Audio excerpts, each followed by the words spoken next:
Hello, and thank you for joining me, and welcome to this second episode of my little mini-series called Dear Mr. and Miss Ogyny. Today's exciting episode is called My Name is Miss Ogyny. I have to tell you, in thinking about this episode, well, it has been quite the rabbit hole of reflection. Think Alice in Wonderland, but with parallel universe rabbit holes. But let me start with the story. Last night I was in a bit of a mind fog. I think I'm getting a cold, but anyway, I decided it was time to play a little game I like to call bookshelf roulette. So what I do is I go to my bookshelf, I close my eyes, I run my fingers across the spines of all of my books, and completely at random with my eyes closed, I just pull out a book. And still with my eyes closed, I will let the book fall open to any random page. And then I will open my eyes, and the first passage that I focus on is the passage that I read.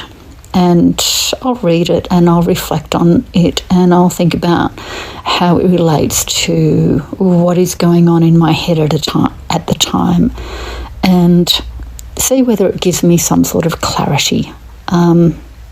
It's part whimsy, part therapy, part kooky. It's kind of like consulting a magic 8-ball, but with a bit of a literary twist. Anyway, this is what I landed on last night, and so I'll read it to you. Arousal is a feature of the human condition. Even nuns, even female CEOs, are told they cannot wholly transcend it. It is the curse of the meat, and a woman must learn to live with it. No, a woman must learn to leverage it, hedge it, manage it, make it work for her.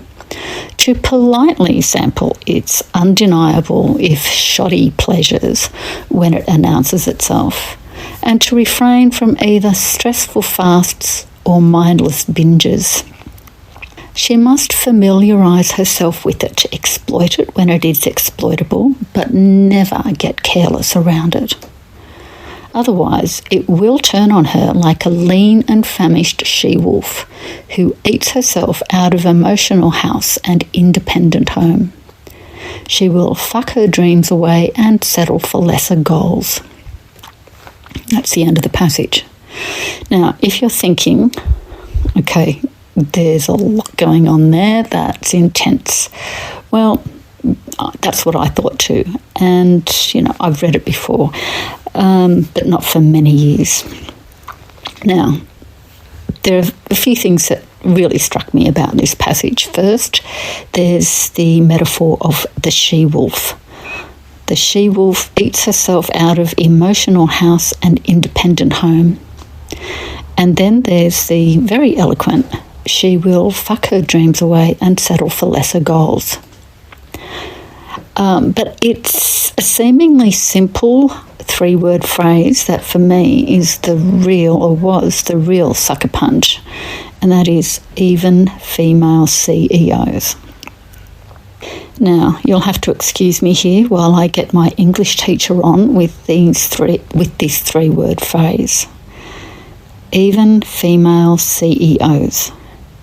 The word even does all the heavy lifting in this phrase. The word even is used here as an adverb, and an adverb gives more specific information about the noun that follows it, the noun being CEO.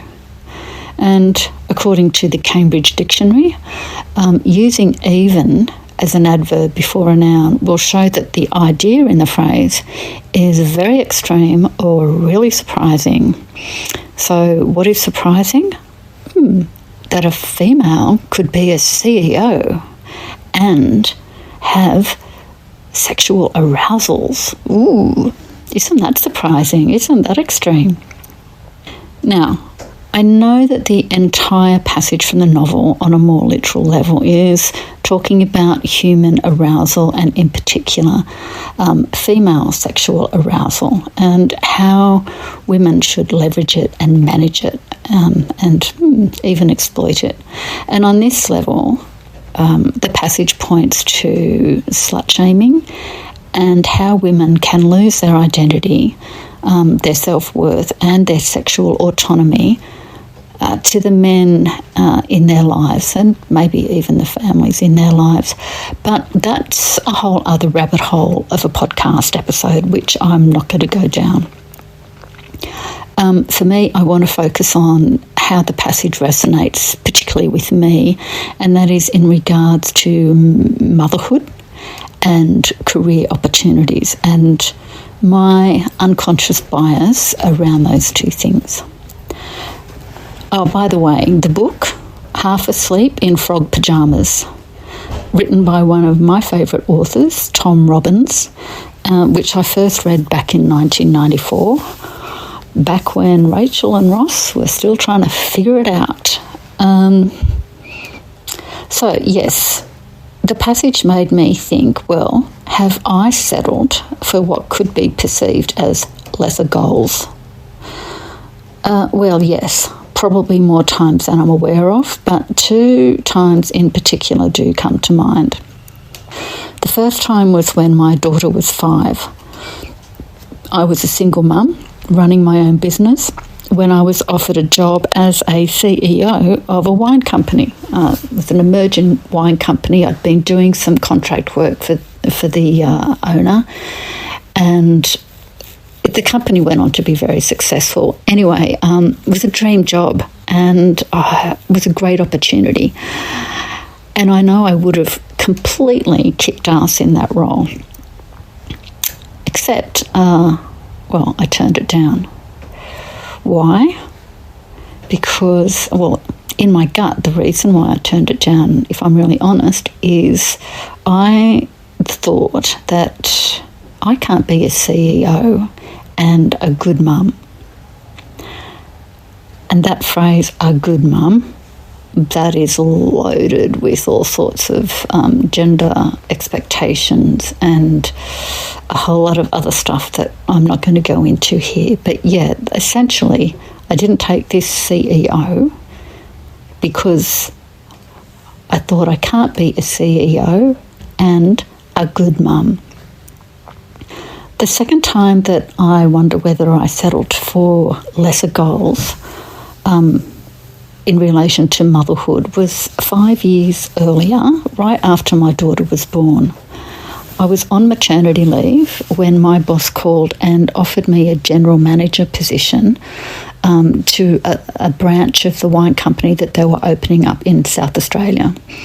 It was a really big deal and a really good career opportunity for me, and a bloody hefty raise, which, that's very attractive too. Not, my only motivation, but boy, doesn't it help.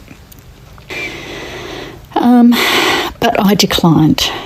And there were a few reasons. One was that we would have had to move interstate.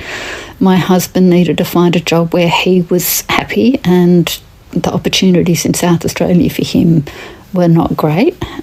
He did look, so credit to him. But the main reason I turned it down was I just doubted that I could handle it. I was a new mum, and sleepless nights and nappy sand were my new normal.